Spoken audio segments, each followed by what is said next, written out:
Affinity the Mom. Welcome to my channel. I'm so glad you're here.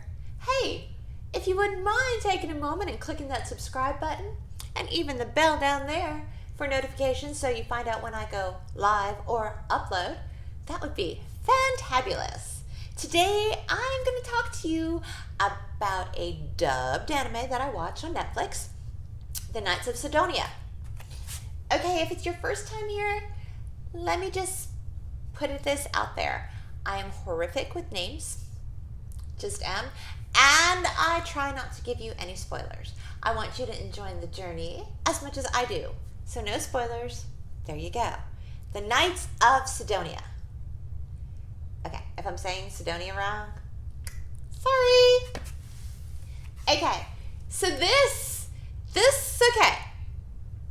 is a Space Mech anime. Space Mech.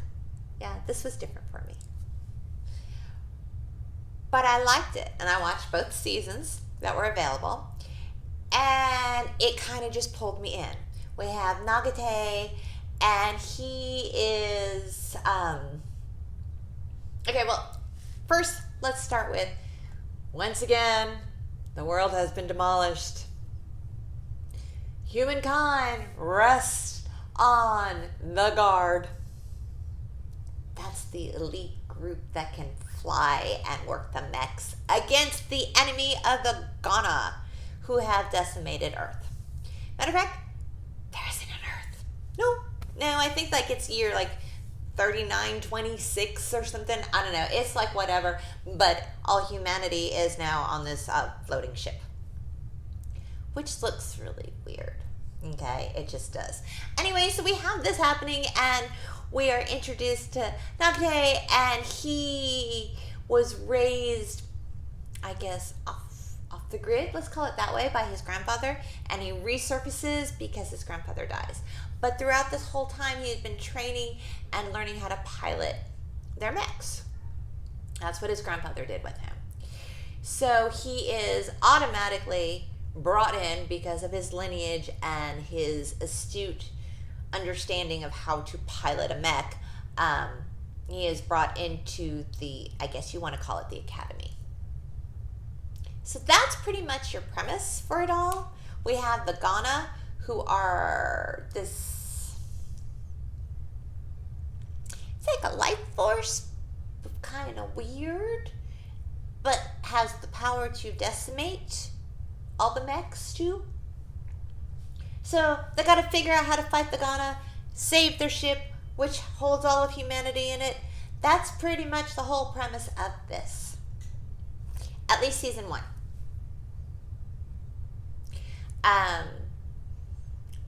In the first season, we are introduced to relationships that happen.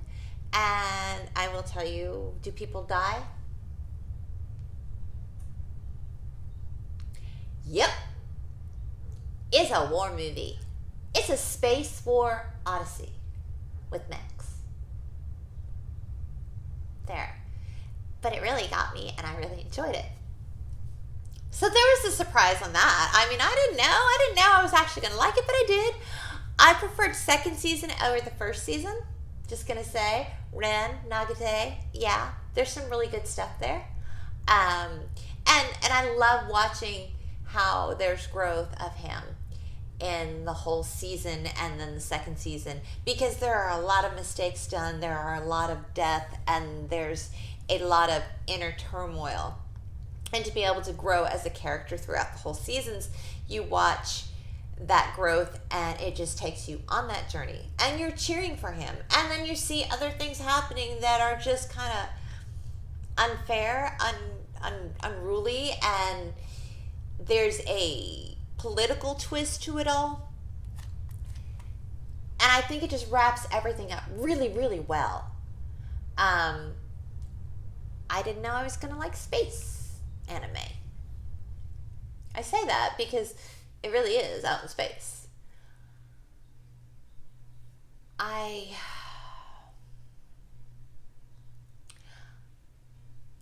It's different. It's different than something that I would normally watch. Now, granted, I guess this falls under sci-fi, not sci-fi fantasy. Not sure. But really, I think they even would call it, it's like a space opera. There you go. That's what it is. Knights of Sidonia is a space opera. Moving music, stunning visual effects, the mechs are amazing, and there is character growth, and you watch a beautiful story being told. So all in all, I really enjoyed it, and I'm hoping for another season because, well, 2 seasons. I mean, okay, did it end in a good way? It ended. Do I want more? Kind of do. So that means they got me hooked. So there you go. Who knew? Knights of Sidonia. Space opera. Ah! And I fell in love with the premise of the story and the way they did it. Pretty decent. It's not like super fantabulous, but for my first Space Mech, because like the ones in the 90s don't count because they weren't like actually in space, right? Okay, for this decade, how's that? For this decade, I will take it. I will take it as a really good beginner, and I'm looking forward to more of it. It was kind of cool and deep on the characters and how they grew. And there's violence. Because after all, we got a war going. So there you go. There's some really good stuff. But I prefer second season because I really like one character the most in the second season. So I don't want to give too much away because that gives up away first season. So we're going to stop with that. So if you, again, enjoyed the channel, I hope you subscribe if you haven't already. And click the bell. Evidently the bell is important, so that way you know when I come back. Thank you so much for hanging out with me.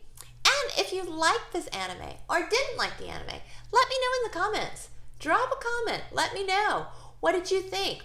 Or, oh my gosh, is there another like space opera anime that I should check out?